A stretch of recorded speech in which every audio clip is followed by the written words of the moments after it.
take me a second to get my bearings because I can't remember where exactly we ended off before we did our break. I'm pretty sure we got to a point where we had started to write the create file.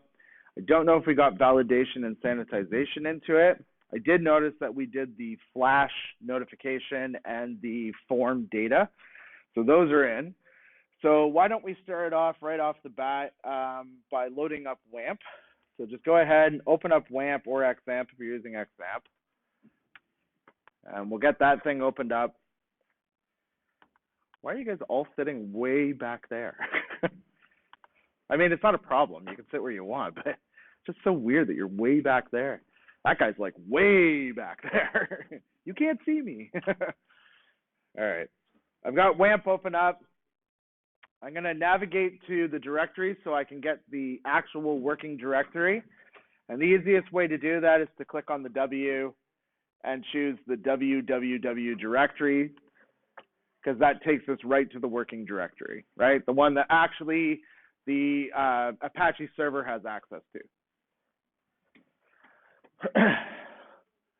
So once I'm in there, I'm going to double click on the COMP-1006 folder. That shows me all of our lessons that we've been working on. You should only have 4. I've got 12. I'm going to open up my IDE, which is VS Code.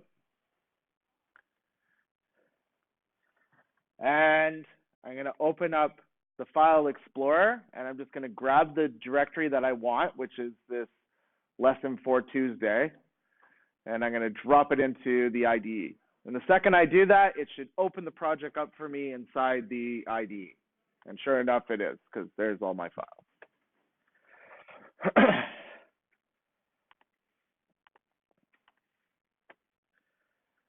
All right, so the goal today, hopefully, by the end of today, we will finally complete Lesson 4 by the end of today. Hopefully. Not a guarantee. We'll try. We do have a couple of more steps to do. We've done most of the heavy lifting at this point. We really need to complete that create form so that we can actually create a user, right? But once we're done that, then it's just a matter of building the login, the authenticate, and the log out.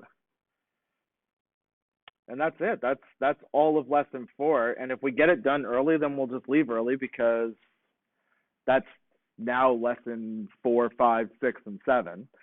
So Lesson 8, which will be next week, will be editing, updating, and destroying a user, and then taking authentication aspects and going through our application and locking stuff down so that only admins can do certain things and only general users can do certain things.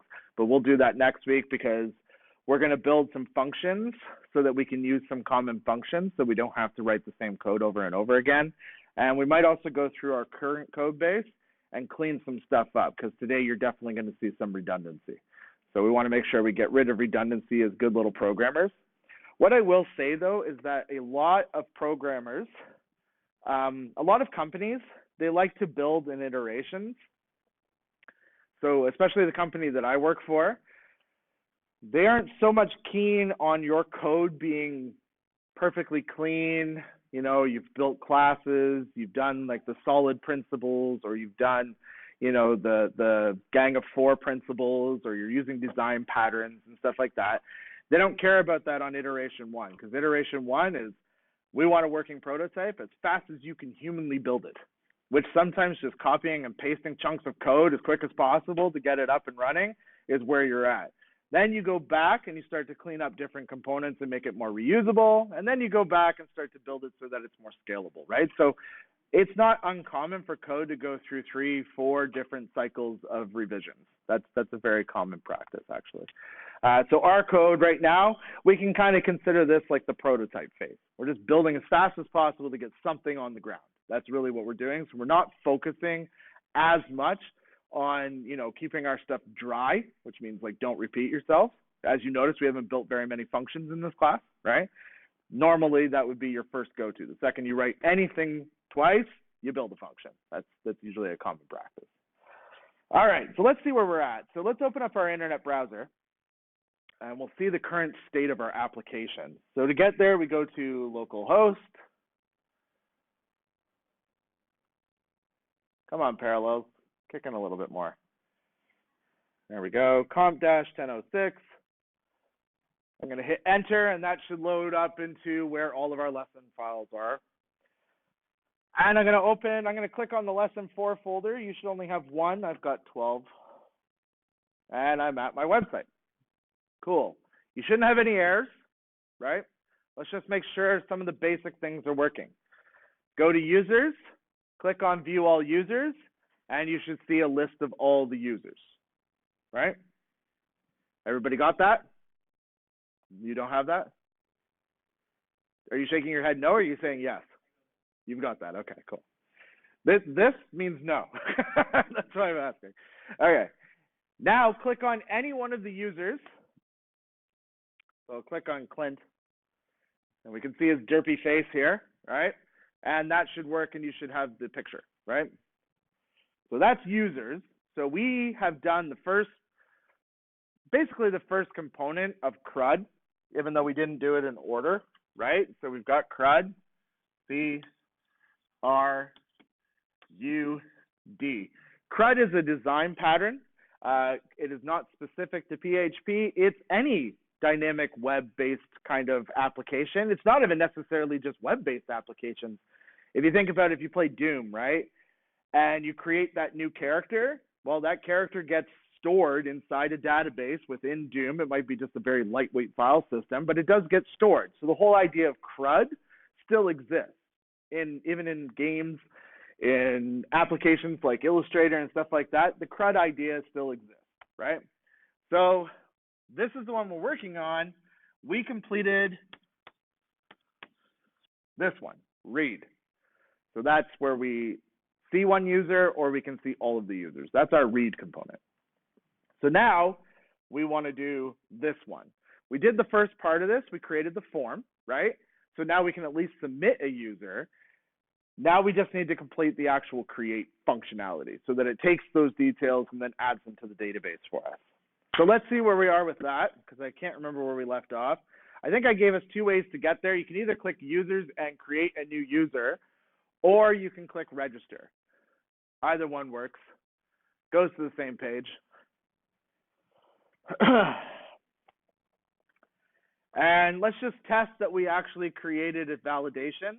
If you click submit, yep, we did. You should get a whole bunch of notification errors, right? So we created our flash notification system.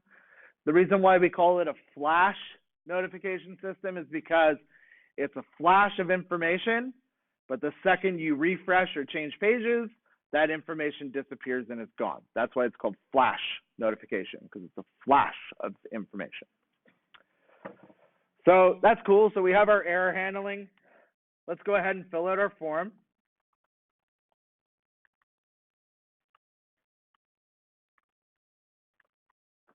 Make sure you fill it out correctly. And then when you're done, go ahead and click on submit. And that will take us to the create.php page where we see no information currently.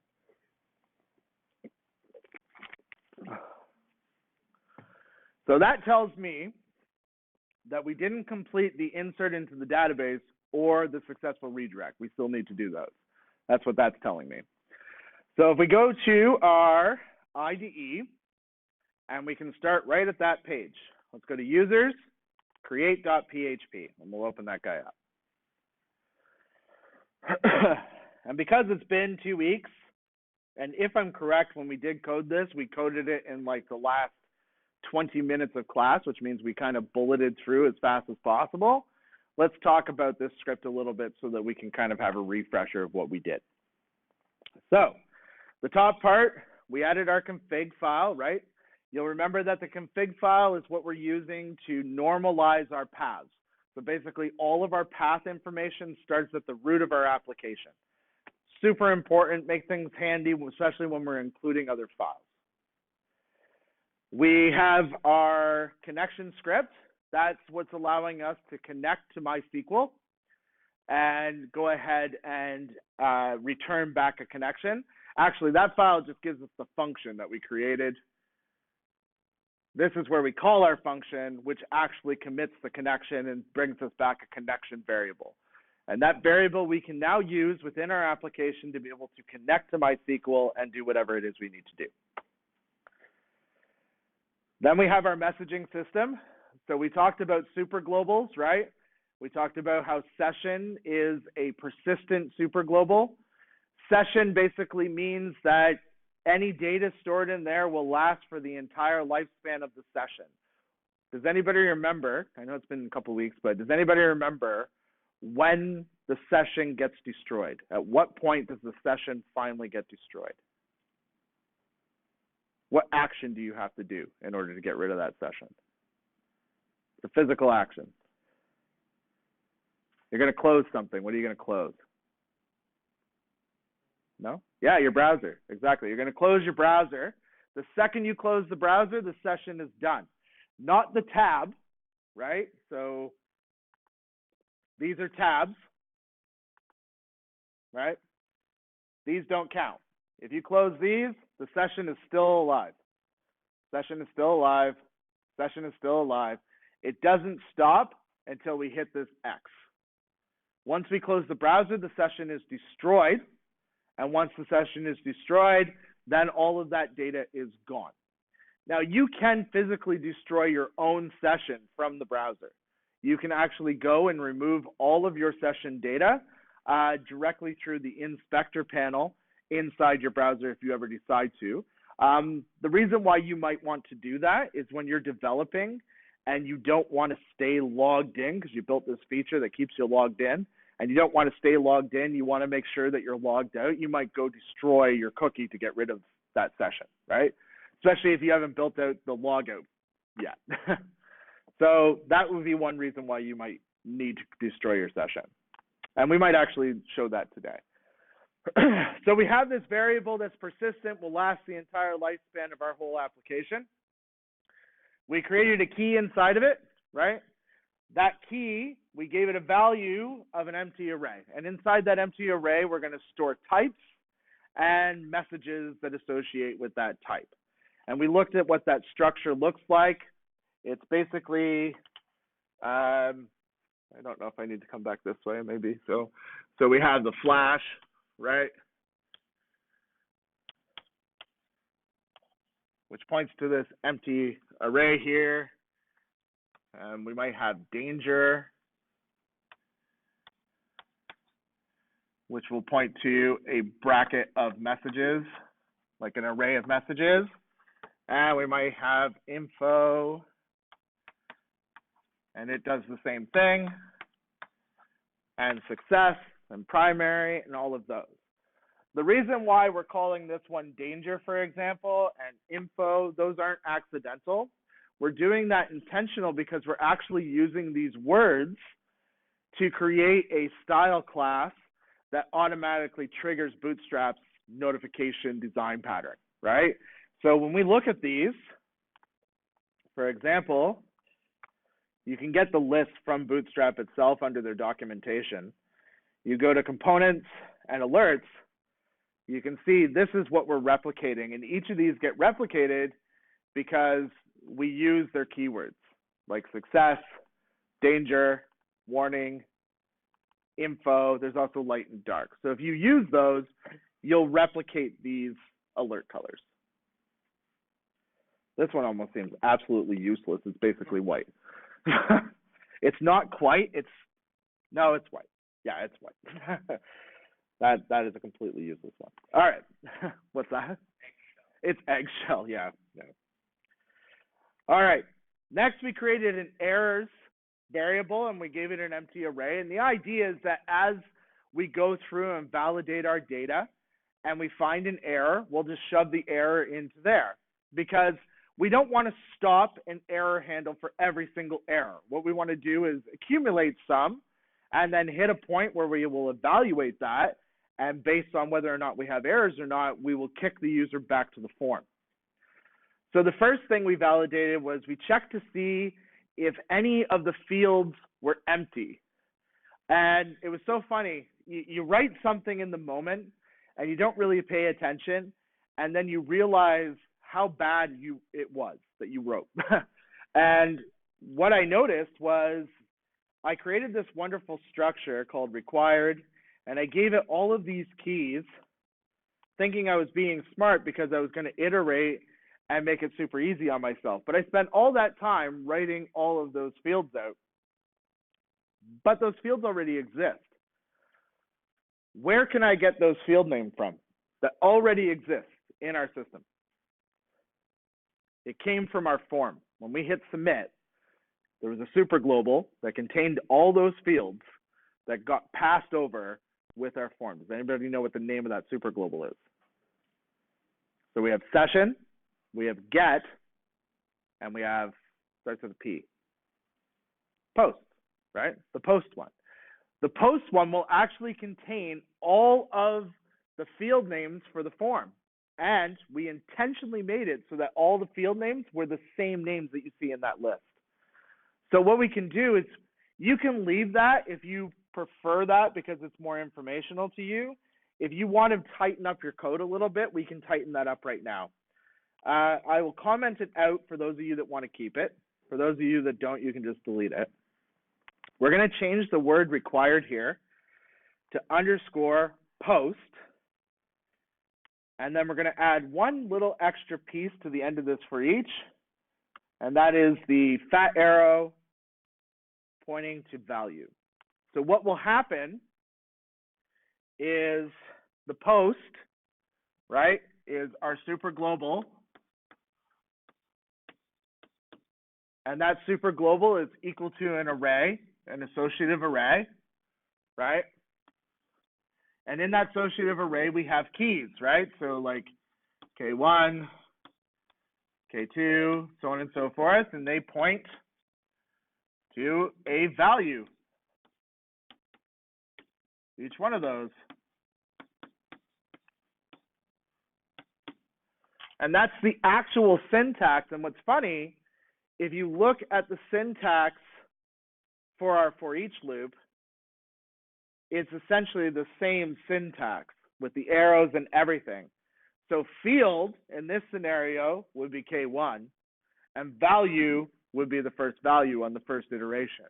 And on each iteration, it's going to go through each piece inside that list, right? So what we can do now, we don't need to check if empty post field. We'll take away $_ post field, and we'll just change that to value. We're just going to check to see if the value is empty. And then with the formatted string, we leave that the way it is because it's changing the field, which is that key, and everything else stays that way. But now it's a little bit of a tighter block of code. Okay?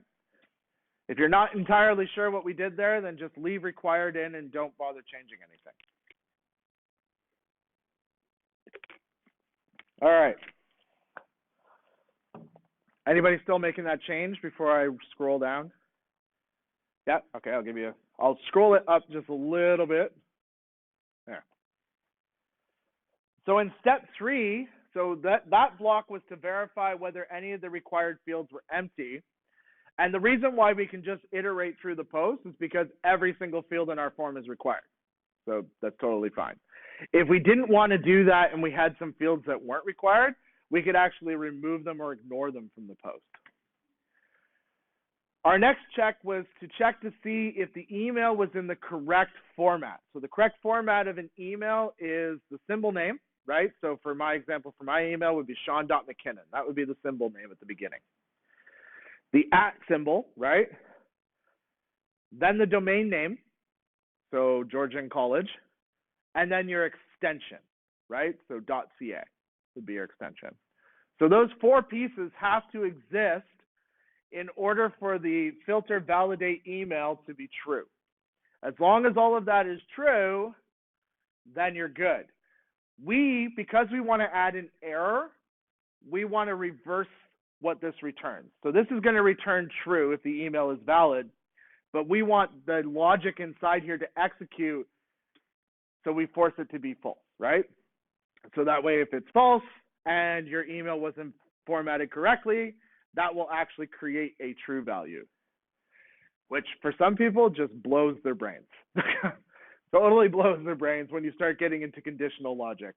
One thing I will tell you, probably one of the most important things that a lot of people don't seem to realize off the bat, in order for anything to execute inside the block of an if condition, the condition always has to be true.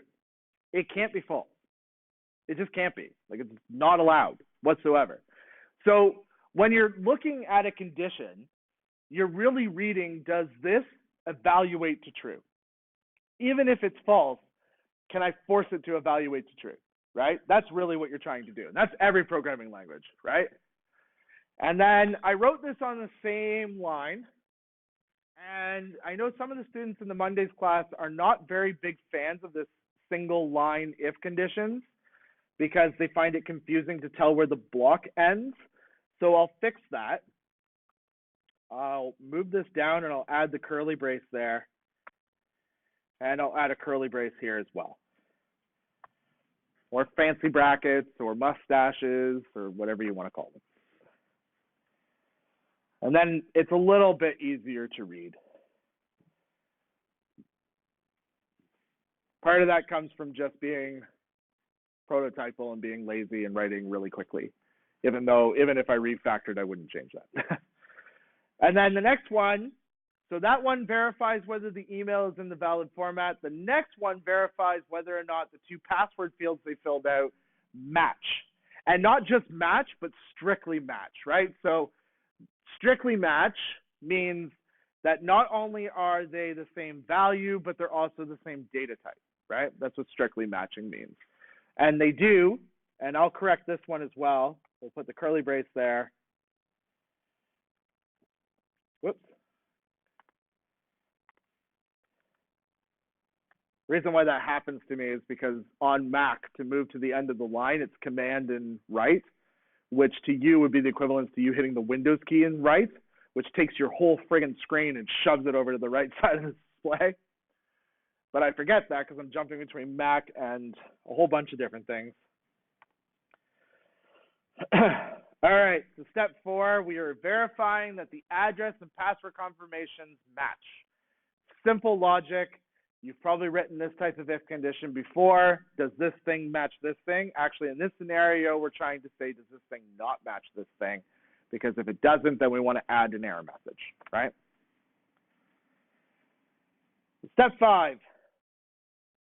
This is where we're going to do our first error handling. So if any of the fields are empty, if the email does not match, or if the passwords don't match, if the email is not the correct format or the passwords don't match, we're done. And the reason why we're doing this is because we want to be a little bit efficient. I don't want to do any database connections. I don't even want to look at the database unless there's no errors, unless I've gotten past this point, right? If I haven't, then I'm going to dump the user back to the form and basically say, smarten up, go fix your stuff. So the way I do this is every single error message we've been pushing into our array. We just keep adding it into our array, right? So now all I have to do is count to see if there are any errors in that array. Does the array contain any values? And does it equal up to more than 0? If it does, then I create a new flash message. I take our form data and I assign our form data to a session variable called form data. I relocate ourselves back to the PHP form and I exit. Why do I exit? Does anybody remember why that's super important that we exit? What happens if I don't exit? If I don't exit, our code on this page will continue to parse and execute. Only now I'm sitting on the form page. So this almost happens asynchronously. This will continue to parse and execute, and we'll wind up adding the user to the database anyways, regardless of the fact that we sent the user back to the form and told them there's a whole bunch of issues. We have to exit because it kills the script, stops the process. We send the user back and we stop the process entirely from executing any further. So exit is super important. One of the helper functions we're going to build into an actual function is this block of logic, because we're going to execute this block of logic so many times. It's not even funny. We're going to do it at least 8, 12, 16 times, the same block of logic. And I don't want to write that 16 times. So we're going to convert it into a function next week so that it's a little bit simpler to use, right? All right, so we redirect the user back and tell them, sorry, you messed up. There's a whole bunch of errors. And that's where we end our validation. Now, it looks like we did some sanitization as well. So sanitization is a little different. Validation is basically, did you give me what I was expecting in the format you said you were going to give it to me in the format that I expected to be in? That's what validation is. Sanitization is, I think you're a dirty little hacker, and I'm going to strip out anything that might potentially be hacks. That's what sanitization is. So if they give me a bunch of JavaScript that they dumped into my form that they think I'm going to slyly put in my database and then load on some random page, I trick them because I'm going to strip all of that extra garbage out of their data entirely. So the first one I'm doing it with is the filter sanitized email. So if they add any script characters or any unallowed characters from the UTF-8 chart, I'm going to strip those characters out and return back a completely valid email address, which, I mean, is going to do double duty, because if they dump a bunch of JavaScript in there, they're never going to get into their account because they're not going to remember what the email address was underneath this whole scene, right? So yeah, that'll be a problem for them. The next step is to basically take any string logic that I've got, so names, birth dates, right? Telephone numbers, which we treat as strings, street addresses, any of that type of information, and we filter sanitize string, which does essentially the same thing. Strips out any script tags, any illegal characters, any weird little hacky characters that like wind up evaluating out to triangles and stuff like that. We strip all that stuff out, once again, just to avoid cross-site scripting attacks. Let's see where else we got. Right. Then we got to evaluating whether or not the user is unique. So obviously, when you go to a website, right, and you sign up for an account, usually 90% of the time, we use an email address as the unique username, right? At one point, way back in like the early millennium, you used to see username fields everywhere. So you'd have to come up with a username. So you'd have an email address and a username and a password and all this other stuff, and it just got kind of convoluted. But the idea is that you could create multiple accounts because you would just change the username in that scenario, but they would all go to the same email address. Anyways, now just to simplify things, we just use an email address. So obviously, because we're using an email address, we want to make sure that the email address is not already in the database, right? We want to make sure it's unique. So what we do is we do a very quick little bit of SQL. We make a request to the SQL database. We say, hey, I want all the users that have this email address. I prepare the statement. I protect myself by passing the statement, by passing the email value in as a bound parameter, right? And I sanitize it by casting it to that data type. I execute it and I fetch. I don't actually care what comes back. That's irrelevant. All I care is whether or not this value of exists contains a user or is false, right? If it's false, that's good for us, because if it's false, that means there's no user in the database and I can go ahead and create a new user. So that's what step 9 checks. If they exist, so the positive, right? If they exist in the database, we need an error because this user already exists. So now there is one thing just to note. I'm going to move this over to the next line as well. There we go. There is one thing to note. This is a very, very good way for a hacker to find out very quickly if you have email addresses in your database that happen to be already in a dictionary of vulnerable email addresses.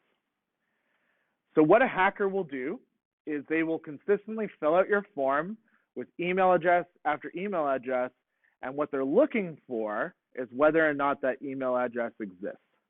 So whatever information you give them back obviously validates that. Unfortunately, to give a good user experience, we need to tell people that the user email already exists, because usually it's a person who's forgotten they've signed up. Don't laugh. I've done that before. Totally, completely forgot I signed up to this site. So what we will do as developers, not in this class, but something that you need to be aware of, is usually you put a counter in. And what the counter does is you have a set number of times a user can attempt to log in. Once that counter reaches 0, you lock out their IP address, and they can no longer enter any more tries. They either need to go to a different location, or they need to contact you in order to unlock them, or wait whatever the expiry period is, right? So that's usually a good idea. Otherwise, the person can just keep trying over and over and over again. So on the idea that we've gotten past this point and our user does not exist, we are now ready to return errors for a second time. So you can see where this is becoming a little redundant, right? Now,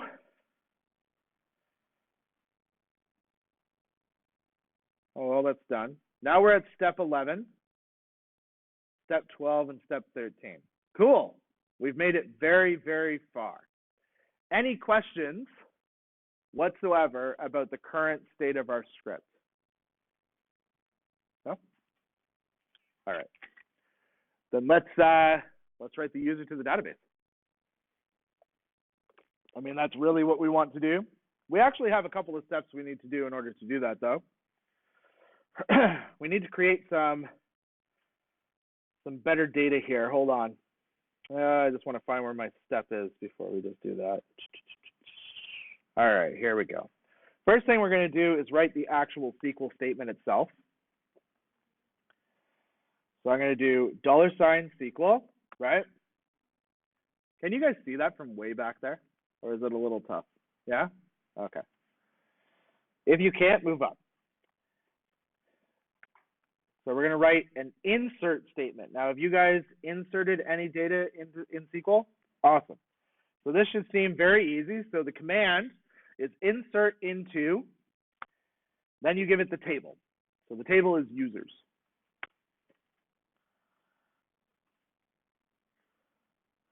Then you give it the fields that you want to populate. That's the first thing inside a set of brackets. So we're going to populate first name, last name, email, and password. Not password confirmation, though.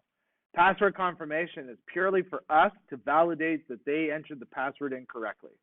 It does not exist in our database, though. So first name, last name, email, and password. And actually, we have one more, avatar. And we'll create that on our side. The user didn't provide that to us. We'll create that on our side. Actually, I think we already did that. It's up here somewhere. Or no, it's down here. Yeah, it's down there.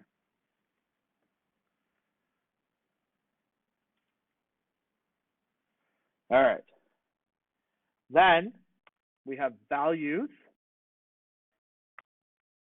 in brackets.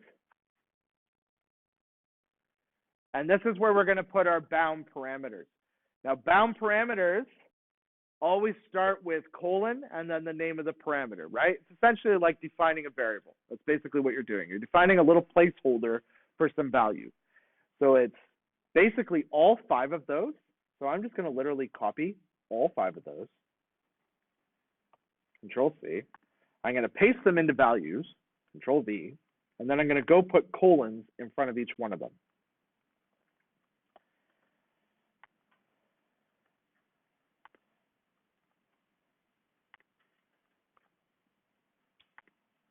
And then end the whole statement with a semicolon.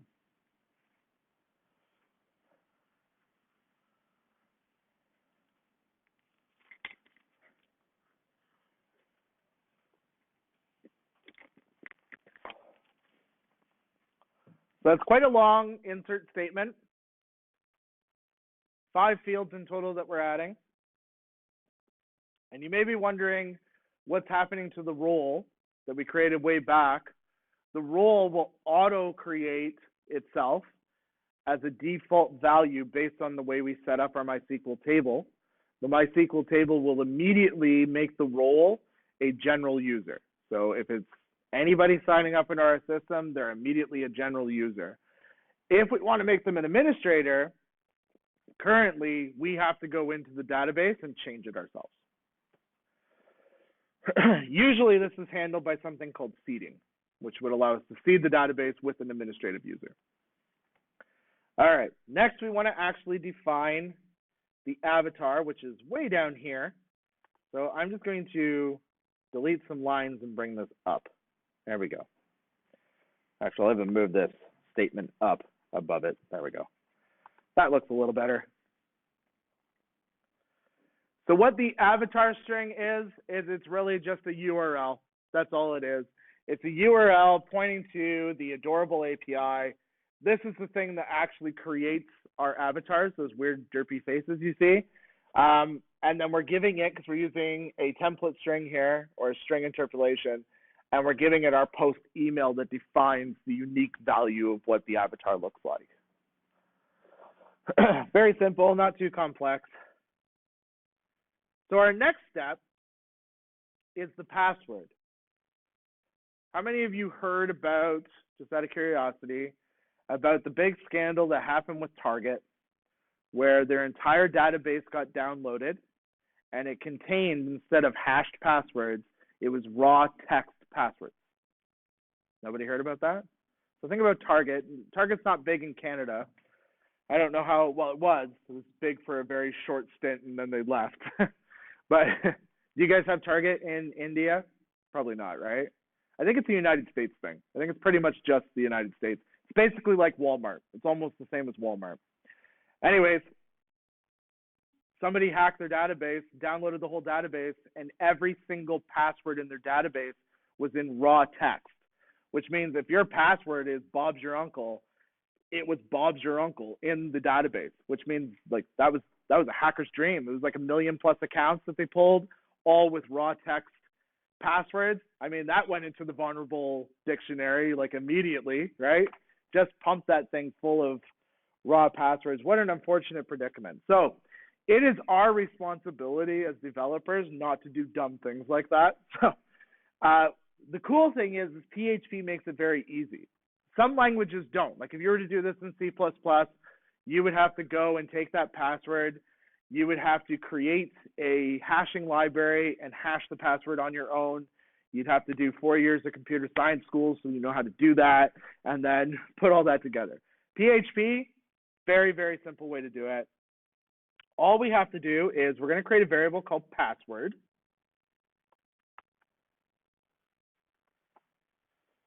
And then we use the wonderful password hash function. Password hash.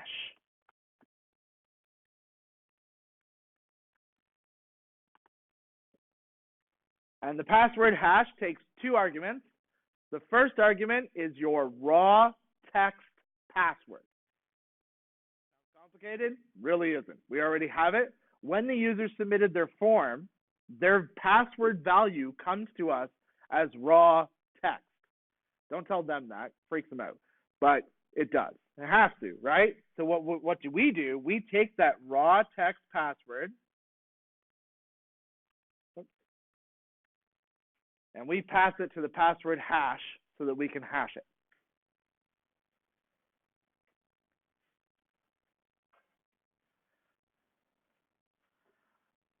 Then we tell PHP what algorithm we want to use to hash the password.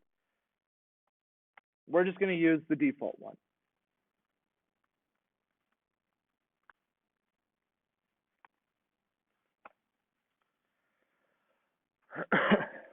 Password hash is interesting because it's only unidirectional, which means one way. It can only go one way. Once it's hashed, you can't unhash it. Okay? So you can't take the password that you just hashed and decrypt it back out again, at least not with a very powerful, without a very, very powerful computer and knowing a lot of information up front. It's not meant to be ever decrypted. Instead, what we do is when the user enters in their email and password to log in, we take that password and we pass it through something called verify. And what verify will do is it will hash the raw password and match it up to see if it matches the hashed password in the database. If it matches the hash password in the database, then it comes back and tells you it's true and everything is good. So you're matching the raw text password with a hashed password. And PHP takes care of all of that for you. You don't have to figure that out on your own. Yeah. When you're entering your raw text password, the hashes for the password, that hash is always going to be the same for that same password? No, it actually changes. So this is where it's interesting. So what it does is it uses the epoch timestamp to figure out what the hash is going to be. But the algorithm to create the hash is like, there's like a huge list of them. And there's a whole bunch. So when password verify goes through, it takes the epoch timestamp. No, it can't be the epoch. Maybe it's your location. I think it's both. It's your epoch, your location, and one other detail, runs it through a whole bunch of checks, like 100 different checks, and then verifies against the hash. So there's like 100 possibilities in order for it to hit that point. Yeah. It's really, really complex. It's not foolproof. There are people out there, very intelligent people with very powerful machines that have hacked MD5 passwords before and stuff and actually broken it and been able to decrypt it back. But I mean, it's not something that your average hacker who's really just being a dick is going to be able to figure out. It's definitely not in his realm, nor does he have the money or need to do it, right? You're going to need something with machine learning, and you're going to need something very, very beefy, like not like supercomputer level, but you're going to need a bunch of machines that are constantly grinding and trying to crunch it. And even then, you might get one of them, one password figured out, because there's like, it's 256-bit encryption, which means your hashed keys are well over a few hundred characters, right? And there are multiple symbols and characters that make up that hash. And there's like, it's ridiculous, like more than trillions, more than 100 millions of trillions of possible combinations. Yeah, that the computer would have to go through and try to figure out. Yeah. Not to mention they need to be able to hammer that record set, right? So, yeah. Not worth their time. And then it can get worse because PHP also supports salting. And this is where this whole principle gets even worse. So not only is it 256-bit encryption at that point, we add some crazy salt key to the end of it that only we know. So it's like a password and a password. And unless they have that salt key, it is impossible for them to decrypt the password. They need the salt key. You just create a random salt key, yep, and then apply it. What most people will do is they'll use a unique key. So they'll generate a random unique key. That'll become the key that gets used, and then that's what that becomes the applicable salt key for the password. And then some of them even have gotten even more trickier where that's rolling. So every time you access the system and you log in, it generates a brand new salt key. And then every time you come back, it uses that salt key. Yeah. And then make that even worse, add two-factor authentication, and yeah, there's no reason why people should be hacking your account. All right. We're not going to go to that extent. I think we can deal with just password hash. So we have password hash, so that's going to hash the password. And what it will look like, you can actually see what it looks like right now. If you open up your browsers and you go to localhost phpMyAdmin, and you log into the phpMyAdmin, which is likely your password is root. And if you open up the COMP-1006 database and click on users, we should see the list of users. And if you scroll a little bit to the right, look what the password is. It's a whole mess of characters and symbols. These dots that are at the end mean there is more. That's what it means. I can't remember how many characters. Oh, it actually, if you hover over it, it tells you. It's 60 characters long. 60 characters that include symbols, uppercase letters, lowercase letters, numbers, periods, semicolons, dividers, all these type of things for probably multi-quadrillion, quintillion combinations for every single password. By the way, that translates into the password test. That's literally just the word test, hashed. All right. Now we are ready to do our next step. So we have hashed our password. Now we're going to bind the parameters. So let's put our cursor, we're going to prepare. Yes, we need to prepare. So I'm going to put my cursor right here before the word prepare there.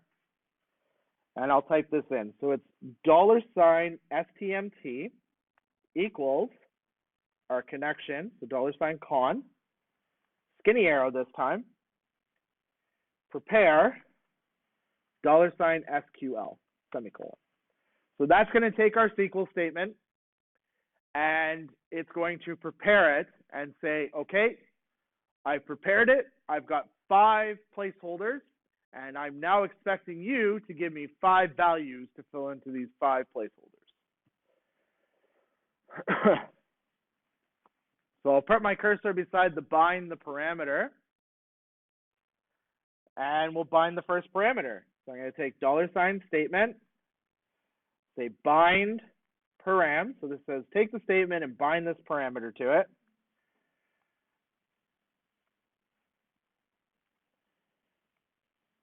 All right. The first argument is the name of the placeholder. This is not accidental. This needs to be verbatim, which means literal, exactly equal to this highlighted word with the colon. That is what our parameter is. So under bind param, we're going to put quotes, colon, first underscore name. And while I appreciate that some people like to make this look nice and neat and they like to put a space right here, do not, because a space is a different value than just the colon first name. And if you put a space there, you get that weird integer error that always throws me for a loop when you guys bring up your laptops because I can't remember that. That's what it's about. So that's the first argument, our parameter. The second argument is the value we want to bind. So for most of them, we're just going to use the post value directly because we've already sanitized it. So we're going to use post underscore first name, like so.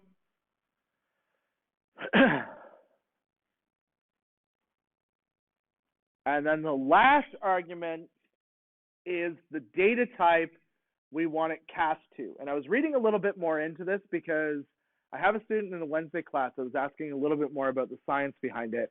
And basically what happens, when you prepare, it takes the SQL string, it takes each of those bound parameters, and it puts like little question marks in place saying that these need to be filled.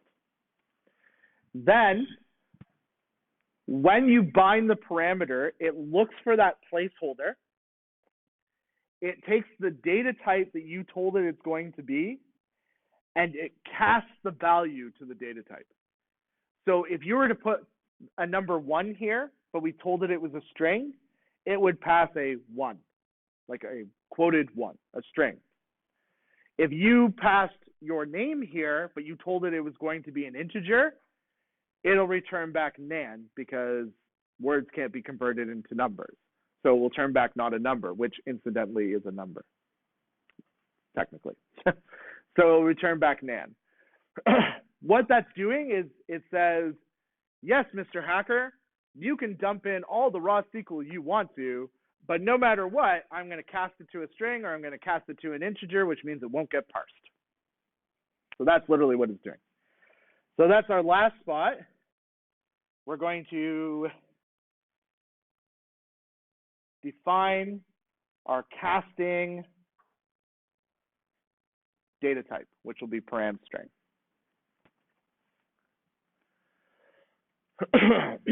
Now let's save ourselves some time go ahead and copy that whole statement, Control C,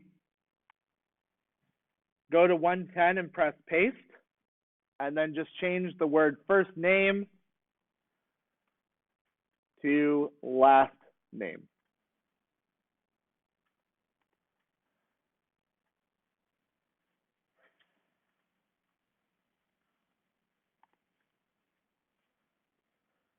Yeah. How did you do that in Visual Studio?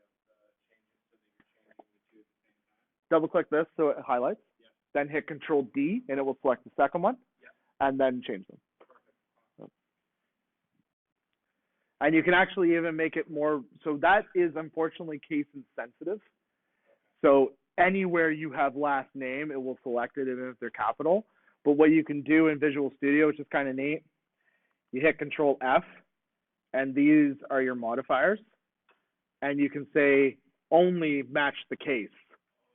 And now it gives you even more like control over that. You can even actually do regex and be like, I want to find all things with $ posts with square brackets. I don't care what this value is, but I want to select all of them. Yeah, you can get pretty crazy with them actually. All right. Let's copy it one more time. Control C, go to line 111, Control V. And this one, I'm going to replace with the word email. And we won't be able to do this a fourth or fifth time because it's going to be a little different. Those three are the exact same. Well, actually, we could do it with the other ones. Yeah, we could. We just have to change the post a little bit.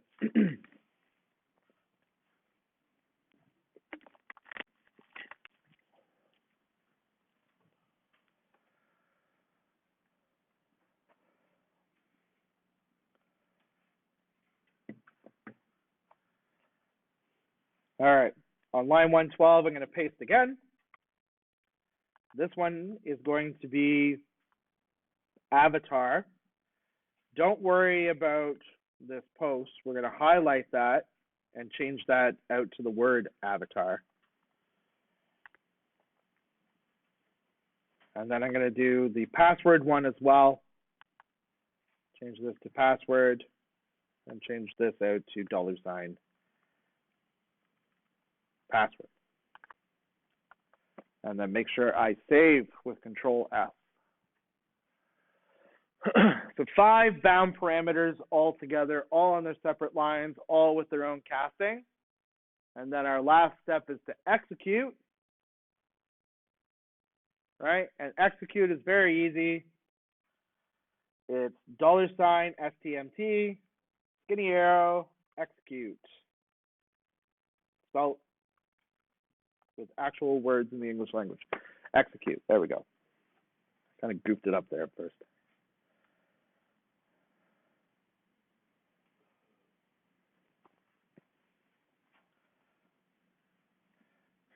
And I mean, we literally have 4 more lines to write, and then we can take like a nice 15-minute break, and then we'll come back and work on the authentication part, the login part.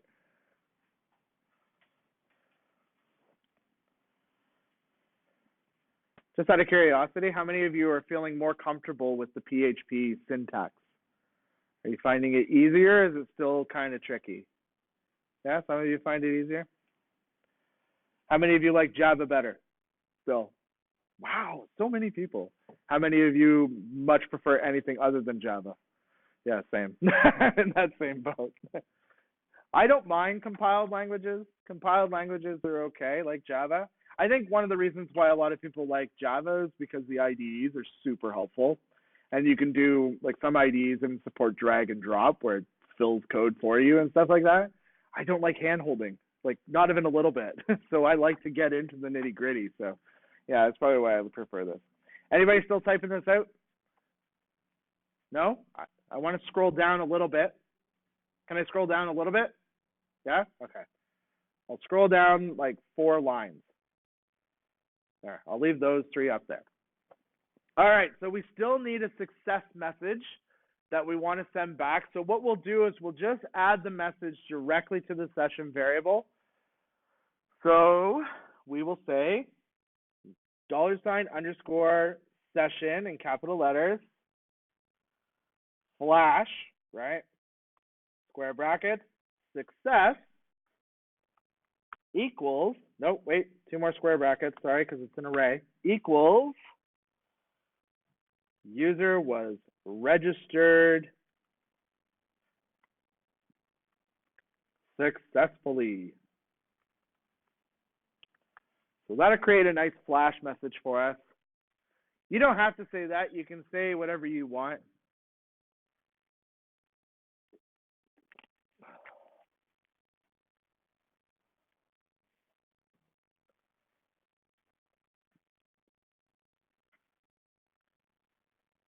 And then after that, I'm just going to scroll down a little bit more. Hopefully I'm not blocking anybody here. After that, we're ready to redirect. Basically, these steps almost follow the way the errors are. We add a message, we redirect, we exit, right? And actually, we don't necessarily need to exit at all because we're at the end of the script anyways, and the script will exit. It's just naturally. So we'll do header.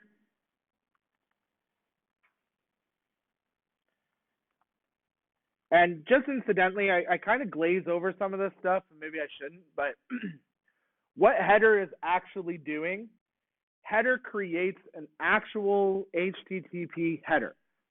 So right now, I'm adding the header of location, but if I wanted to get cheeky, I could also add a header in there that defines the data type and then do my redirect. So I could be like, cool, I'm giving you a JSON response, and I can do that right in here, right?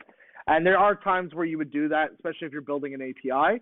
You'd want to say I'm returning JSON or I'm returning XML or stuff like that. Header sets literally the HTTP headers. That's what its purpose is. We're just using it for redirection because that's all we have available to us to do redirection. Not plus. Sorry, I've been coding in JavaScript literally all day. Base path / index.php. So that'll redirect to our index page.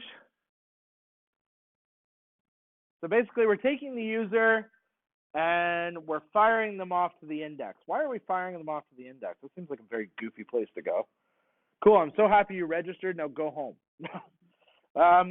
Maybe we should send them to the login page. That would make more sense to me. Let's send them to the login page.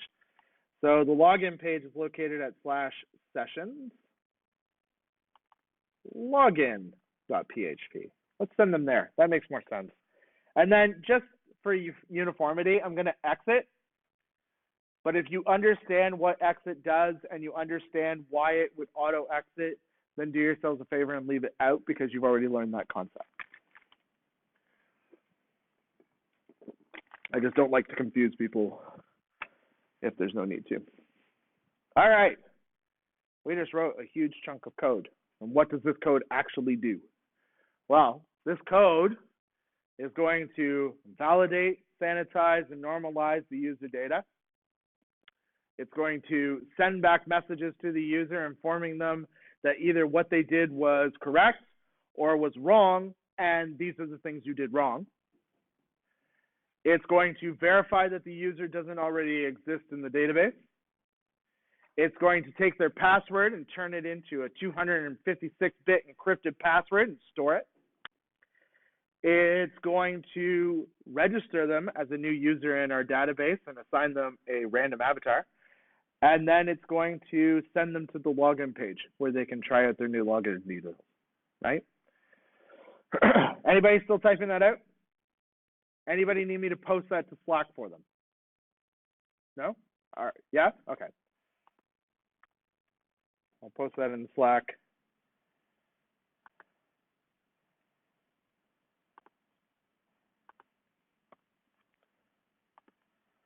What page is that again?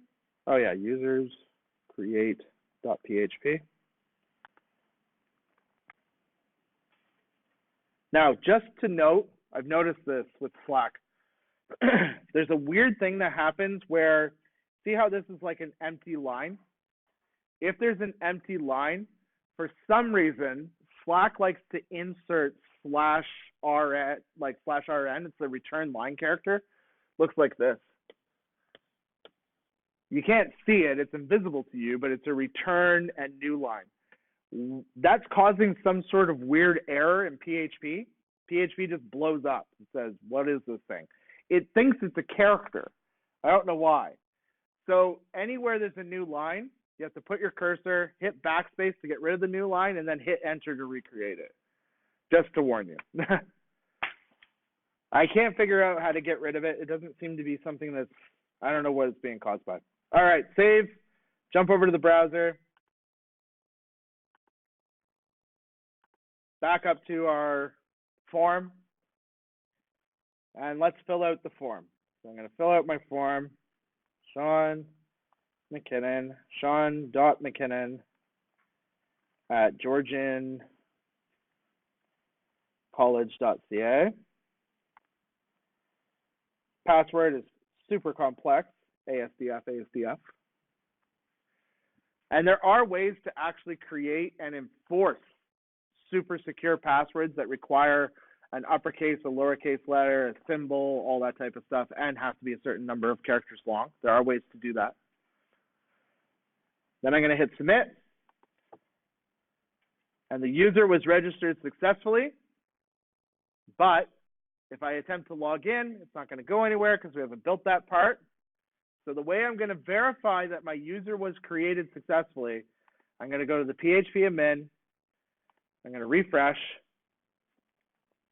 And if everything is good, you should see yourself as the bottom record in PHP by admin, if it inserted correctly.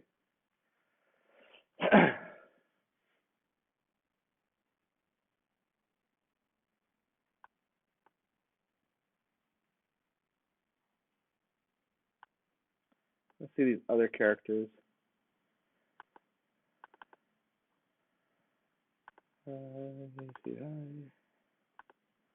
These all the same? Oh yeah, they're the same because I copied and pasted them. What's interesting, what you were asking before, is if these will always be the same. If you create yourself, then create another user with the same password, you'll see that the two hashes are different. Yeah. All right, so why don't we take 15 minutes. If anybody needs help, I can help you up here. And then we'll get back to it and we'll build the login and authenticate scripts. And then, yeah, if we end up early, then we end up early. So, all right. Obviously, if we want to log in with our credentials, we just type in our username. We type in our password. And then when we're done, we go ahead and click submit, and we should get some errors. And the reason why we're getting errors is because while we have a login form, we don't have an authentication place, right? So I built the login form for you already, and I do apologize because I found out some of the students didn't get as much HTML training as they were hoping they were going to get. So I guess I've kind of glazed over a lot of the HTML parts. If you go and open login.php, I'll show you the breakdown of this page. So we have our config file to normalize our paths. We have our title and active, which I'll explain in a little bit. Title is basically just the title of the page. We're including our headers. And then here's our actual form. So I created a header element in HTML. Then I have a section that contains my form. Ladies, please. I have a section that contains my form, and obviously I have the two most important parts. I have a method, right, which is the HTTP method that we're going to use to be able to actually submit the form, right? And then I have an action. If I stop having a stroke, I have an action that actually takes the data that we submit in the form and sends it to that location as a request, right? So because we're using post, all the data in our form gets put into something called a post body, and that post body will be sent to authenticate.php, where we can take that data and look at it and do whatever it is we're going to do with it, okay? So the rest of this is just HTML. There's a label for our emails, our input. The key takeaway from this one is eliminate all the other stuff, and it's really just this. Name equals email. That's the most important part in that whole thing, because that is the thing that the PHP will use as a key in the post body. So it will make email the key, right? And then whatever they put in the field will be the value, okay? And then obviously the same thing for password. Now, when you look at this form, you don't get a password confirmation, which makes sense because you don't need one, right? There's no reason to have a password confirmation field. You only need a password field. One other thing to note about this form, if the user submits the form and there is an error and it comes back, we are still taking that form data and we are still publishing it into the form. However, what we are not doing is publishing their email back into the form. And you can see that right here is where we're actually taking the value and publishing it back into the form. And I know it's been a while, but you might vaguely remember when we went through our form to create the user and added these data points in. Basically what happens is that form data, that post data that we assign off to the session gets put into this variable called form data, and then we can just access all those fields again and their predefined values. Or we just put null in, right? So if it doesn't exist, we just fill it with null. All right, so this form, super basic, 2 fields and a submit button. Regardless of the extra features that are in there, they are completely irrelevant. They're just for user experience. At the end of the day, the only thing we care about is that these 2 fields exist. This field's called email, this field's called password, and we have a submit button. When we submit our form, it's going to go to authenticate.php. And that is where we're going to start today, ladies and gentlemen. If you open up your thing, IDE, open up the authenticate.php page. And this is going to be, I think it's actually quite lengthy. It's not too bad. Probably about maybe 25 lines of code altogether. So it's not terribly bad. And a lot of what you'll notice as we do this over and over again, it borrows certain pieces from the other scripts we created. Like, for example, this is going to borrow 2 huge pieces from the create script, the message system, so our error handling and our sessions for successes. It's also going to validate the user supplied email, which we're going to use the same logic we did to validate they don't already exist. Same idea, right? So let's go ahead and we'll code this now. So under step 1, create a message system. Well, we're going to start the session if it doesn't already exist. So we're going to say session status. Oops. Triple equals PHP underscore session none. And that variable, by the way, this constant comes from PHP itself. When PHP boots up, it creates a whole bunch of constants. It creates a whole bunch of super globals. It adds all these certain keywords and stuff. This is one of them. Basically, what this value contains is when you define a session, when you start a session, this will actually contain a value. If it doesn't, and it's just false, then this will say that this doesn't contain a value, right? So it's just empty. So session status will let us know that. If it doesn't exist, then we'll start our session. God, I hate writing that on 3 lines. It just feels so ridiculous. But yeah. Now we could always create a new function, seeing as how we're going to be doing this like 9 bajillion times. We could always create a function that basically does this check and starts the session for us, all within one function call, right? Now, unfortunately, PHP does not support overloading or overriding, which means I can't create a new function called session status and change the way it works. It doesn't support that. That's probably one of the, That's probably one of the reasons why I'm not a massive fan of PHP, because I can't take things that are predefined and make them my own, which I can do in many other languages like JavaScript and Ruby and Python and other languages like that. PHP, if they create a function, it's theirs. You can't do anything with it, which kind of sucks. So what some people will do is they'll create a new function with an underscore in front of it, which now becomes theirs, right? All right, so I have create a message system. There's my wonderful message system. I'm going to need the errors, right? A place to put errors. So I'm going to create a variable called errors and make it equal to an empty array.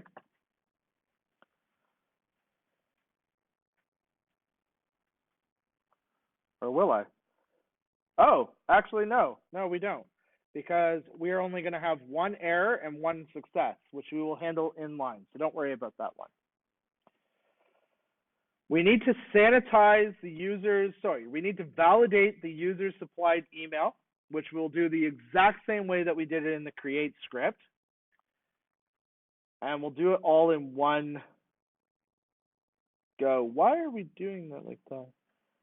Oh, actually, no, we're being a little cheekier. That's kind of interesting. I'm going to do it this way anyways, just to make it the same that we did it before. Crap. Sorry, not trying to be an improviser here. Let's create the errors after all.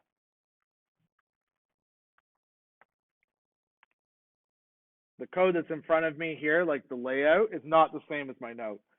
I kind of changed it up, I bet, because it makes sense if you read the note. The note makes more sense than this does. All right, we're going to validate this. So we're going to say if not filter var, which will validate our variable, $_post email.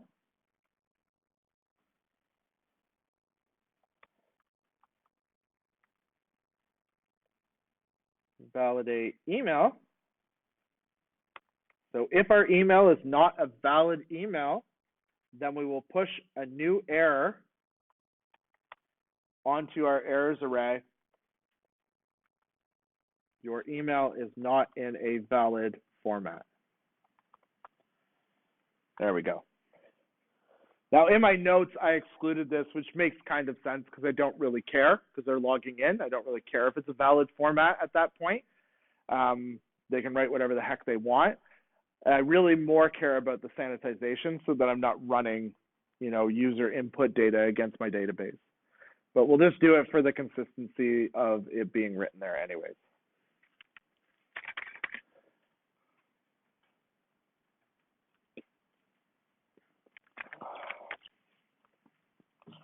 So step 3 is to sanitize the user supplied email, and that's almost the exact statement we just wrote, except for we go $email equals filter. Why do I keep writing fillet? I must be hungry. Fillet var $_post email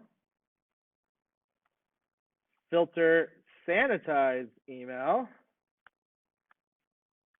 And there we go. And that will strip out any offending characters like script tags or not legal characters and stuff. They'll strip all that out, and then we'll store the email inside email. All right. Is it okay if I scroll up past step 1? Good. Anybody still writing out step 1? No? Okay. I'm going to scroll up past step 1. Not that it matters because there's a big block.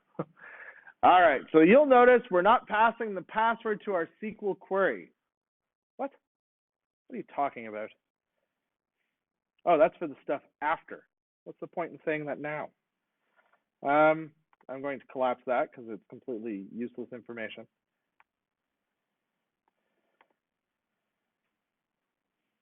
All right, so our next step is actually going to be check if the user exists in the database, because we want to know whether or not they're there. This is kind of an interesting thing. We're going to take the email address and we're going to use it to go fetch a user. And we're going to pull the user back and we're going to store them in a variable. And this time we do care about having the actual user data, because everything we do after that to limit the amount of times that we have to check the database, right? We only want to do that one time. We'll go fetch the user, we'll store the user, and then we'll basically check to see if the password matches. If it doesn't, we'll dump that connection and we'll send the user back to the login form with an error message saying no go. If it does match and everything is okay, that's cool. We already have the user, and then we can add the specific details we want to our session to show that the user is now signed in. Okay? So step 4, check if the user exists in the database using variables to properly bind, preparing our SQL statement, blah, blah, blah, blah, blah. I can't stand all of that, so I'm just going to remove all of that up to step 4 because it's kind of in the way. All right, we're going to first write our SQL statement. Very simple SQL statement, just basically a select star from users where email equals bound parameter email, right? Because we don't want to just dump the email address in there because we're getting the email from the user and we have no idea what kind of sneakiness they're going to try to pull on us. Don't trust anybody. Live in fear. At least when you're programming. All right. Next, we're going to do a statement. So $STMT equals $con, skinny arrow, prepare. That skinny arrow, by the way, that I keep just calling skinny arrow, what it actually is it's an accessor operator. That's what it's called. It's used for classes. You guys have been doing object-oriented programming, right? So in Java, I'm assuming? Yeah. So yours, if I'm just guessing here because I don't code in Java, but I think I've seen enough examples of it to kind of know what's going on. So say you have a class called person, right? So there's your person. And you wanted to access their name, right? You would do .name, right? Well, the same thing in PHP would be person, skinny arrow, name. That would be the same thing in PHP. And if it was a method, right? PHP, same deal. So instead of dots, PHP uses arrows. That's really the takeaway there. All right, so that's a method is exactly what prepare is, and it's on the class con. So next we want to bind a parameter. So $STMT bind param. And that might seem a little confusing, like why does STMT get an arrow now? That's because con_prepare actually instantiates and returns an object. And that's now the new statement object, and that object has methods and properties on it. If we have enough time in this class towards the end of the semester, I would really like to show you guys class declaration in PHP. And I think you would take to it like that because you've done it in Java, and the similarities are so much because they're all based on C, or C+, I should say. So the similarities are there, and I think you'd really take to it. All right, so I've got email.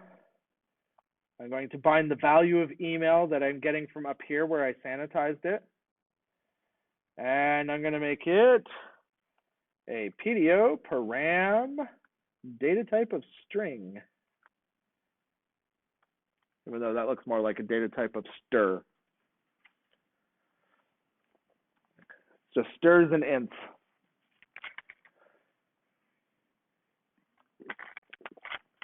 And double-vase.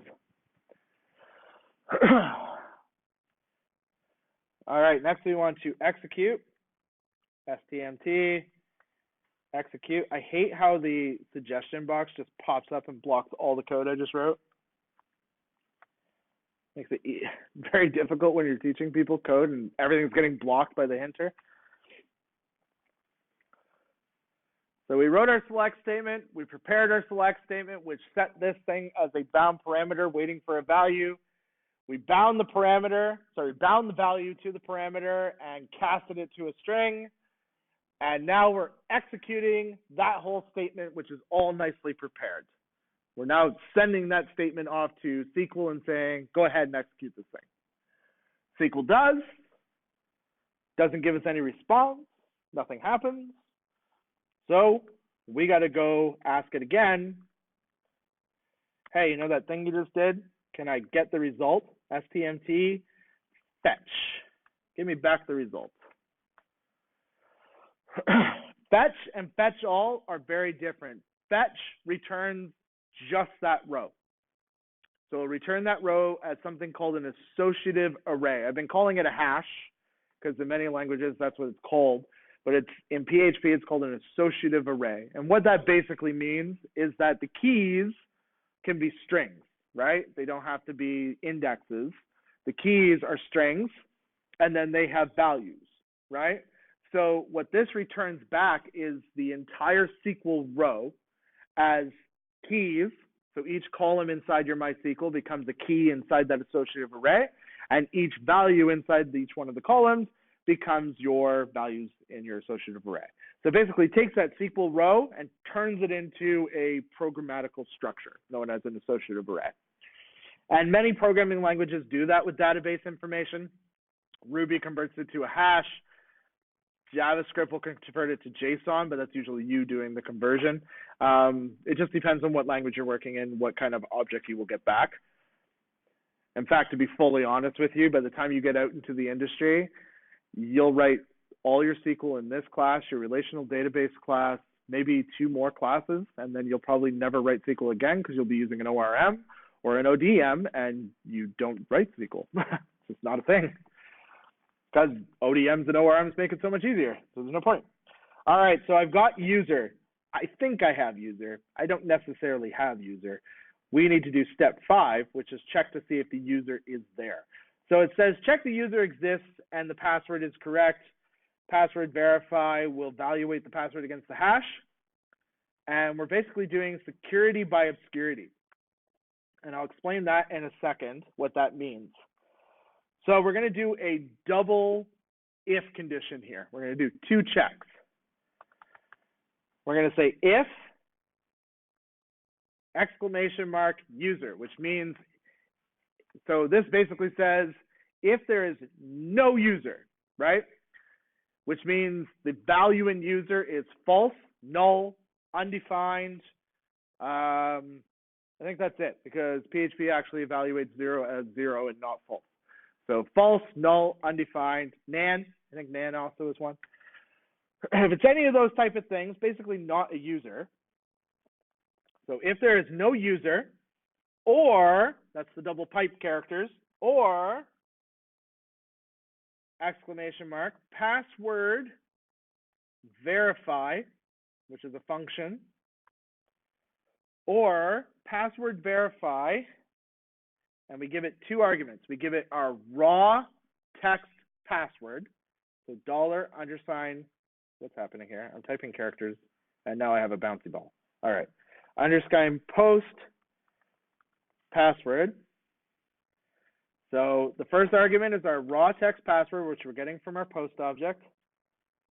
And then the second is the hash password, which I can get from the user data that came back. So if our raw text password does not match our hashed password after the password verify function has had its way with it, then it's going to return back false. So if this does not verify, it returns false. If it does verify, it'll return true. Okay? That's important to understand. So if this returns false, this not character turns the whole statement into a true statement, right? And the reason why we're doing that is because if there's no user or the password is false, we're going to add an error. So $ errors equals, and this is where security by obscurity comes into play. Remember how I was telling you, hackers will hit a database with email address and password combinations they're pulling from a vulnerable dictionary, right? These dictionaries you can literally go download on Tor. They're all over the place. They are dictionaries of probably billions of usernames and passwords that have proven to be combinations that have worked. People download these great big dictionaries and then they run them through a bot that sits there and hammers login systems all over the internet attempting to get in, known as a brute force attack. We want to give this dictionary bot dickhead very little information. We want to basically say, if they attempt to log in with a password and an email address, we don't want to tell them that that user doesn't exist in our database because that's not necessary information. What we want to say, very cheekily, is that password email combination that you just tried to use doesn't work. Very little information. That's all they need to know. It doesn't tell them that the email doesn't exist, and it doesn't tell them that the password doesn't exist. In fact, it gives them no information at all, really. It just says that thing you just tried to do didn't work. That's really all it is. Yeah. So we are going to say the email and password combination you have attempted did not work. That's it. Yeah. That's the kind of thing that when you're on a site and it's like either the password or the email. That's another one. Yeah. Yeah. Amazon does that. Yeah. AWS does that. Who else does that? There's another one that I just saw recently. Oh, Netflix, because I had to sign into Netflix again because it rebooted my Netflix thing. Same thing. So that password and email combination don't work. Or it says what you just said, basically. It says, yeah, either the password or the email is incorrect.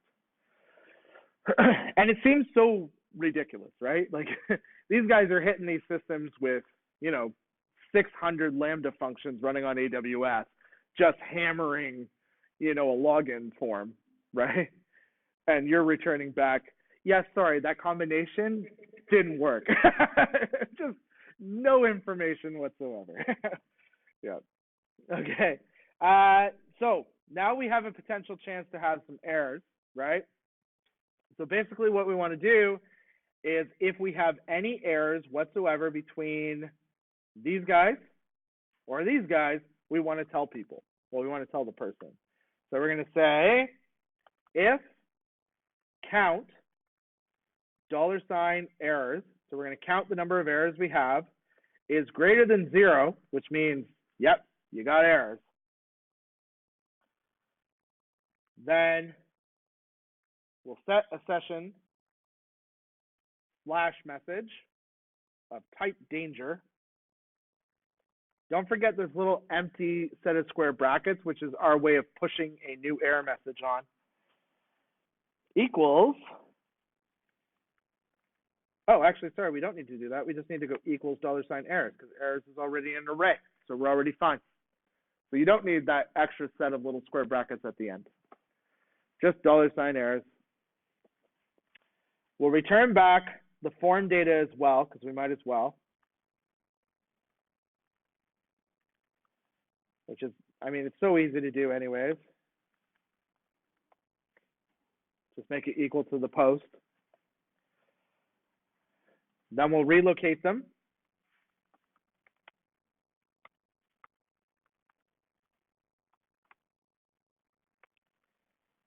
And it's usually a good idea to return them to where they came from. So they came from the login.php form.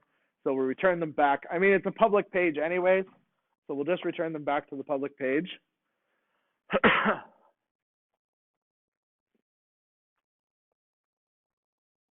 And then we'll exit.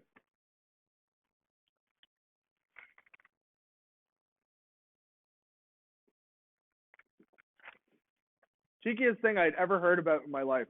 I thought this was so funny. This site was getting hammered. Brute force attack. One of those great big dictionaries. And they were hammering it with email addresses and passwords. What this guy did, he made it so that after the 5th attempt, it would take the requests that were coming through and proxy them to a totally different site that had the same form. Then what he did is every single one they hit it with, he captured the data, listed it in a thing, and then sent out an email to each one of those users telling them that their password and login had been tampered with. But isn't that awesome?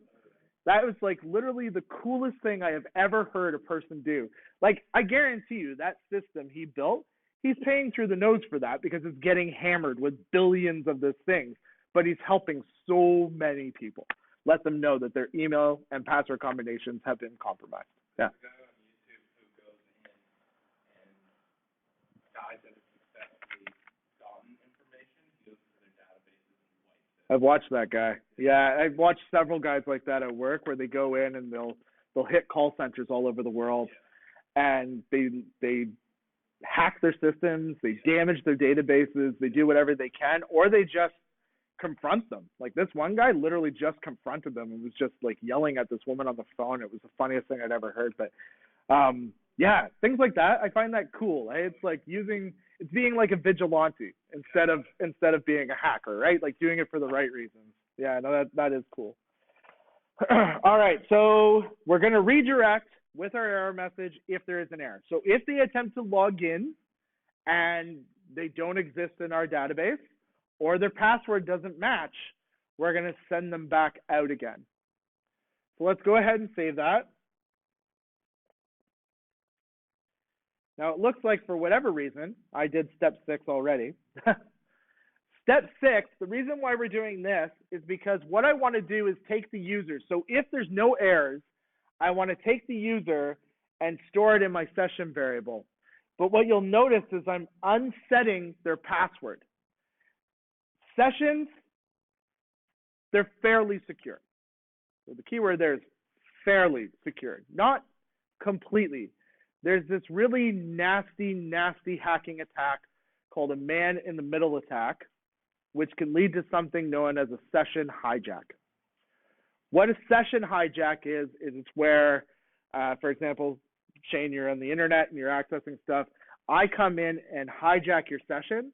I now am literally you, and everything you've done, everything you've added to your cart, everything you've viewed on Netflix at that particular point, whatever you've been doing on Pornhub, I get to see all of those wonderful things, right? And I'm you. That includes your credit card information that is now on file. I can make transactions, right? Your address information, I can grab all your address information and possibly enough data that I can now assume your identity, right? Known as identity theft. Session hijacks, bad things, totally bad things. And I've mentioned quite a few bad things in this class: cross-site scripting, SQL injections, man-in-the-middle attacks, session hijacking, right? Those are very brute force attacks. There's other ones, DDoS, right? That's where somebody hits your system with hundreds and hundreds of thousands of computers all at the same time and brings your whole site down, right? A new one that I learned called an AMOS attack, which is actually attacking the computer that's delivering your website and getting into your root access and modifying your application. There's a lot of bad ones. So I imagine at this point you're like, okay, well, how do I protect myself on the very evil web? There is a very good website called OWASP. OWASP.org. Have this in your tool bag, right? Whether you're doing just regular desktop applications or whether you're doing online applications, it doesn't matter. Have this in your tool bag, because people that are hiring co-op students, they love to see this. They love to see that you pay attention to security issues, right? That's in the back of your head at all times.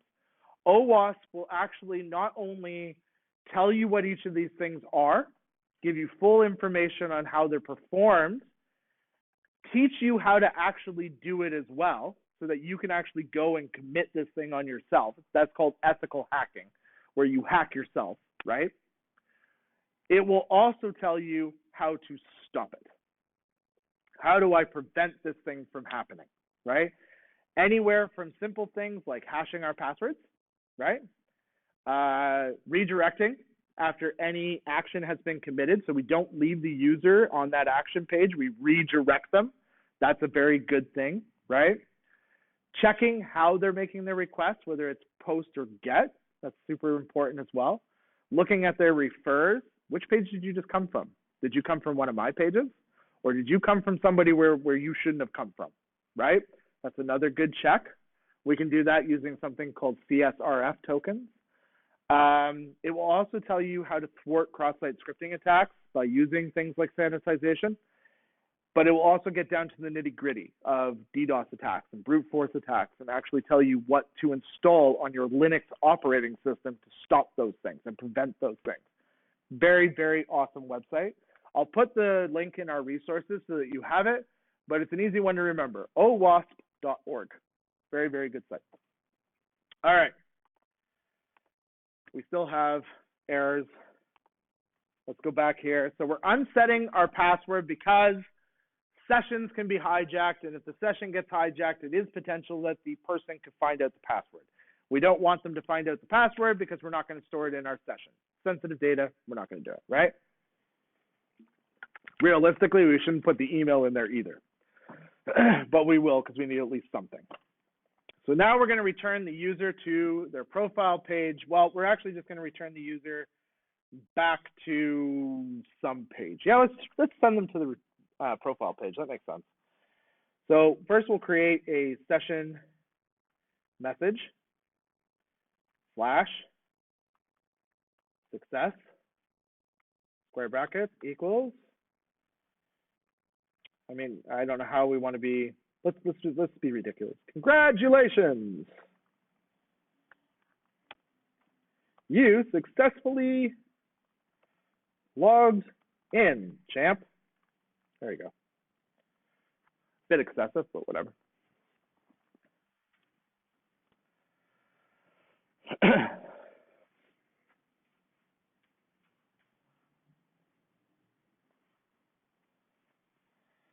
And then after that, we can go ahead and redirect them. Header, location. And this one's going to be a little different than ones we built before. Dot base path dot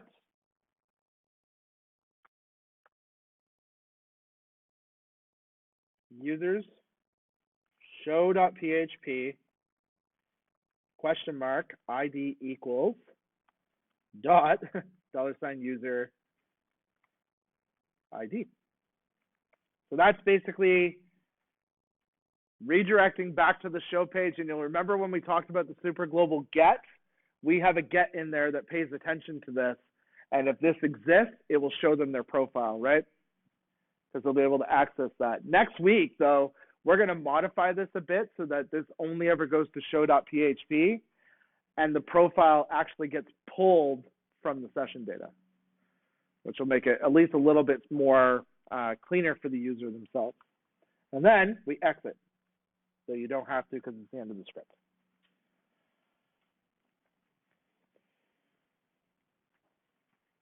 So as you notice, a lot of the logic that we've used is the same logic that was inside the user create.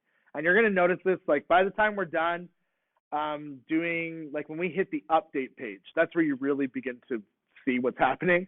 When we hit the update page, it's just literally chunks and pieces from the other scripts that make up the update page. And it's all the same logic, just in a page combined all together, right?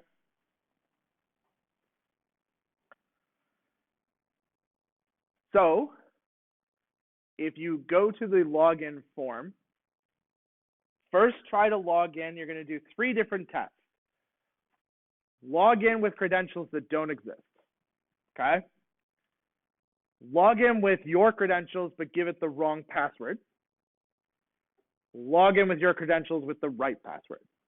So credentials that don't exist, credentials that exist but the wrong password, credentials that exist with the right password, okay? 3 times.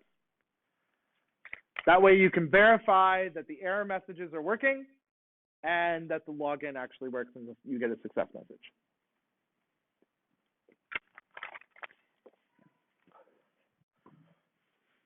All right, anybody still typing that out? No? Good? Awesome. I'm gonna move over and I'll do the same thing with you. So here I am at the login page. Sean at Georgian, sorry, we're gonna try something that doesn't exist. So ASCF at ASCF dot blah, blah, blah. There we go. It's like a completely invalid email address. Oh, I've got a bad error here. Undefined variable con on line 10 of authenticate.php. Well, I bet you I know why that is like that. Let's go to line 10. And, sorry, why did it say line 10? Not line 10. Line 30. There we go. Yep. So what we need to do is we actually need to initialize our variable. So on line 5, let's do $con equals connect, the function call. We were just missing that. That's because we had wrapped it in a function before.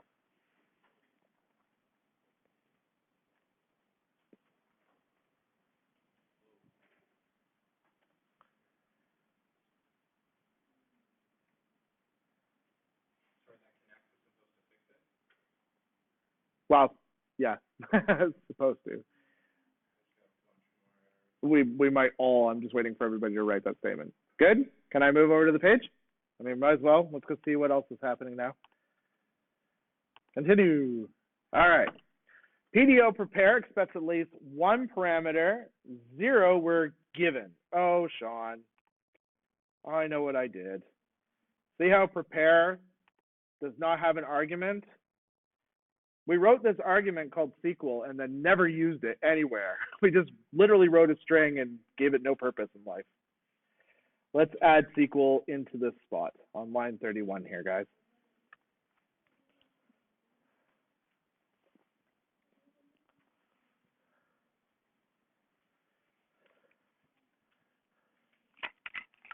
And I'm willing to bet that that likely fixed everything.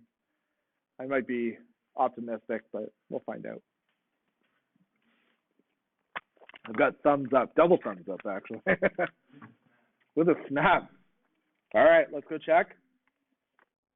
Control R. Nice. Email is not in a valid format. The email and password combination you have attempted did not work.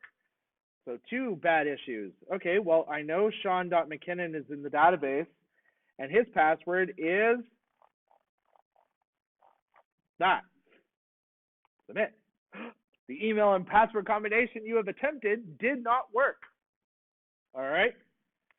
Enter a new password. Well, my super secure password, ASDF. Submit. Congratulations, you have successfully logged in, champ.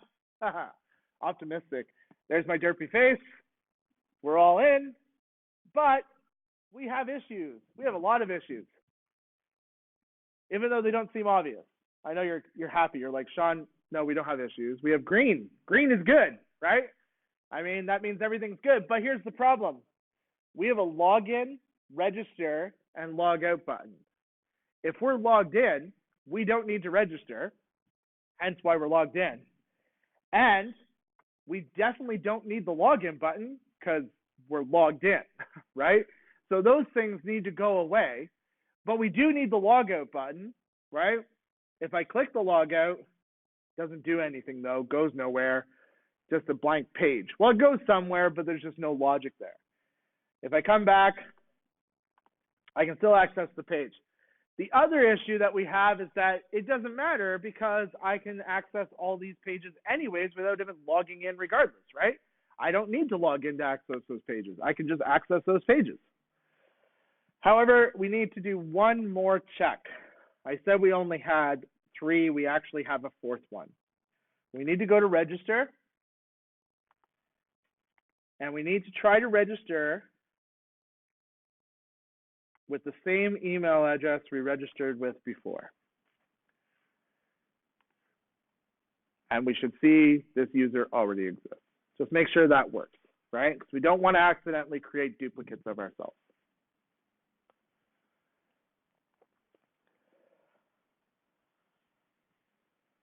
Awesome. So we have one more script to write tonight. And it's only, well, I've already written that line for you. Actually, let's jump over and see how many lines it is. Open up logout.php. Oh, yeah, there you go. So 1, 2, 3, 4, 5, 6, 7. 7 lines in total. Nope, can't count. 6 lines in total. All right. First, let's create the session. If session, what word am I looking for? That's right, status. Is equal to what? Not PHP, yeah, PHP session. PHP session, done. Good job. Then we will start the session start. And I lied. There's actually more lines, but that's only because we're encasing it in these silly brackets. So we start our session. Let's think about this for a second. I'm just curious whether you realize, because sometimes we type, but we don't really think about what we're typing, right? That's a very common thing. How do I know my user is logged in? How do you think I can find out if the user is logged in? It's a super global, and we put something inside of it. So when the user logged in, we took the user's information and we shoved it somewhere. Where did we shove it? No? Not a cookie. You're on the right track. What was it? No. Starts with an S. Nope. Session. That's it. Sessions remain consistent for the entire life cycle of our browser. So that is the perfect place for us to put the user, right? Makes perfect sense. Stick them in the session, right? So if I want to know if the user is logged in, all I have to do, look in the session for a user. If the user is there, they're logged in. I don't care who they are. That doesn't matter to me. They can't have that in the session unless they actually logged in. I control all that. It's not like they can put themselves in there because they don't have that capability. So my next step is, if I want them to log out, well, let's think about this logically. I added them to the session to show that they were logged in. If I want to log them out, what do I need to do? That's exactly it. Remove them from the session. If they're not in the session, they are no longer logged in. They are logged out. And the way we do that, step 2, we unset the session user. And what that does is it takes the user, takes their information, and deletes it from the session entirely. So the session key, the user key is gone, and all of their data is gone. The other possible thing you could do is clear the session, but the problem with that is that we want to add a session message to tell them that they logged out successfully, and that will clear that message out as well. So we don't want to do that. So we'll just clear them out of the session. Then we will add, we're going to return the user to the home page. So we'll first create a session variable called flash.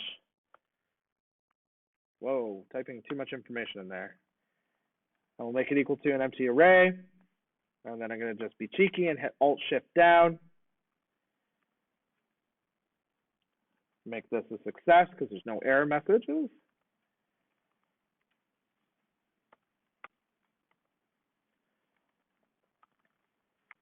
And say you have logged out successfully.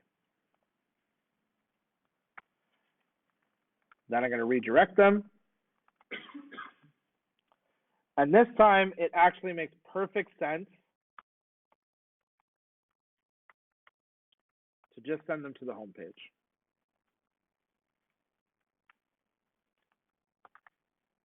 And then we can exit. Actually, I used to work at an agency called Fireside Agency in Aurelia.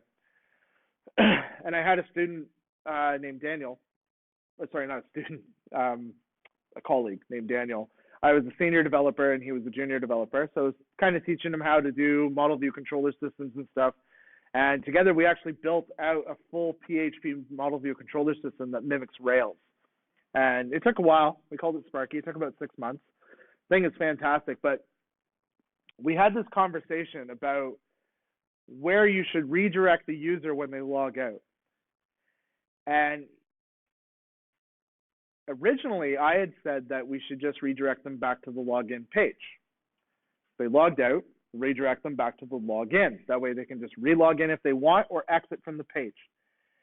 And he said that doesn't make sense. It would make more sense to redirect them back to the home page. You know, that's the starting impact point. That's where everything is. That's where they should go. And it was kind of interesting because it was like, yeah, you know what, that makes sense. Because if you think about it, like, say you go to Walmart, right? You go into Walmart and you shop and you buy some stuff. You're done. So you leave Walmart and some asshole grabs you and puts you back in Walmart, right? And says, nope, back you go, right? Every time you leave, you get sent back. That doesn't make any sense. So I agree. It would make more sense for you to be at the homepage where you're looking at Walmart, right? Not in Walmart. So I kind of agree with that. But then we actually finalized it by saying none of that. Instead, we send you back to the page you left from, because you can log out anywhere in the site, right? Doesn't matter where you are in the site, you can log out in the site. So what we did instead was we made it that when you hit log out, we returned you back to the page you came from. If it was an authenticated page, it would immediately redirect you to whatever page you needed to be in order to become re-authenticated. So sometimes that would be login, sometimes that would be just back to home. So it would take care of itself. But if it was public information, you would just go right back to the public information. So it made sense. Okay, so that's basically our whole script. Let's go see if we can log out. This is going to be kind of tricky. We're just going to have to rely on the messages to know, but I will show you one way to check if you're logged in and logged out that doesn't require relying on messages. So first, let's log in. I think we already are anyways. Okay, so I've logged in. Congratulations, you successfully logged in, champ. Then I'm going to click the log out button. You have successfully logged out. Now, because we don't have authenticated pages, there's no way for us to know for sure if we're logged in or logged out, right? Not entirely true. Press F12 on your keyboard. It will pop up the inspector. It is the inspector. All right. Click on application.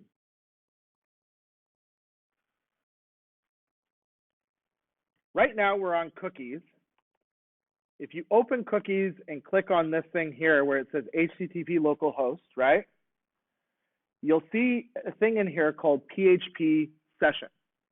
So right now you have a protected cookie called session. And what PHP does, PHP creates a session on the server, and they create a cookie session in your cookies, and they match them. And as long as they remain matched, you maintain that cookie, and you maintain that session ID. If that doesn't match, it creates a new one every time. So if you turned cookies off, you would get a new session value every single time. So it puts it in two places. When we log in, we create that session, and then that cookie and our session stay together. They match, and they stay consistent throughout. When we log out, we destroy that session, and now that cookie value should change, okay? So we'll still have a PHP session in there, but the value should change. Let's go ahead and take a look at that. I'm going to go to login, and I'm going to log in and click submit. So right now my cookie is RQ1IC. There we go. So that should stay consistent. Let me just make sure that nothing goes into session storage. No, it doesn't. Okay, so I've got my session data here, and I'm logged in. Now I'm going to log out. Oh, it doesn't change. Maybe I have it backwards then. That is the session ID. What's that coming from then? We can always delete it though. You can click delete selected and it will go away. Hit refresh. Now it's a new ID. Why did that do it before? Oh, right. No, it's because of what we're doing. Sorry, handled it slightly differently. Because we're unsetting the session user and we're not actually destroying the session, that session ID will stay persisted. However, the user's identification, which is stored on the server side, will be gone. So we'll still technically be logged out, but we'll still have the same session. That's all. So unfortunately, we can't see it in and back out again, but it is there. You know what? I'd rather just end early. Do you guys want to end early? Yeah, I'd rather end early. I mean, we could write something to make it. I don't care. We'll do that next week. All right. Yeah, let's call it a night. We've got our full login, log out. We've built our create script. This is the authentication model that you can now take and put into your projects, right? Entirely, like verbatim. Okay. Obviously, you're going to have to retool it so it works for your project, but this is a decent authentication module. So feel free to just take it and put it in your projects, right? That reminds me, we do have one piece to cover before we jet. I changed the project due date. I've also changed the gradables. You guys are PHP 1. Projects. All right. So due date is now December 8th. Okay, so you got quite a while. These 3 parts are the only thing due for the whole semester. That's it. That's the only thing you have due. Okay? So you have a good chunk of time, almost a full month still. Actually, you have over a month in order to finish these 3 parts, and you just finished part 2. So now you only have part 1 and part 3, right? So definitely take some time, put some effort into making it nice and clean. It does not have to be fully styled. If you want to use Bootstrap, materials, foundation, there's a whole bunch of them out there. You're more than welcome to. You don't have to worry about styling it. I'm not going to mark for styling. It's more about the functionality and that you have the components in place. So the project is worth 60% in total. That was originally 6 parts. Now it's 3 parts. Each part is worth 20%. Okay? So the breakdown, just multiply it by 2. That's the easiest way to do it until I go fix the rubric. The other thing you need to note is that the final, because we weren't able to do a midterm, the final is a lot heavier weighted now, right? So now it's 30% of your total grade. The final will consist of 2 portions. There'll be a theory-based part, which will be basically it's all the quizzes we're doing. All the questions from those quizzes will wind up on the final. So as long as you do the quizzes, the final should be super easy, right? Then there's a practical part, which is known as an industry test. Basically what it is you can work in groups. It's open internet. It's open book, right? So you can definitely do whatever it is you need to do. And you're going to just finish the practical part. I'll give it to you. Most of it will have been completed for you. You'll just go finish the missing pieces. And there'll be instructions on what to do. I'll warn you right now. Sounds super easy. It isn't. I have done this for my JavaScript class. I have done this for my advanced JavaScript class. I have done it for this PHP class. Out of the 4 times I have done this, the success rate on that practical has been about 60%. It sounds easy. It's a lot of work. It is definitely something, and the biggest thing is the way I do it is if I can complete it in 30 minutes, I feel you can complete it in 3 hours. Never works out that way.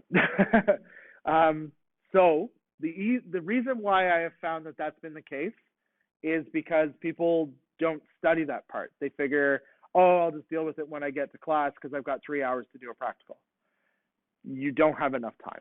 There's not enough time. Actually, you only have 2 hours because you lose an hour for your theory-based. So you have 2 hours to complete 4 steps of CRUD. To give you an idea, it has taken us 8 weeks to get to this state.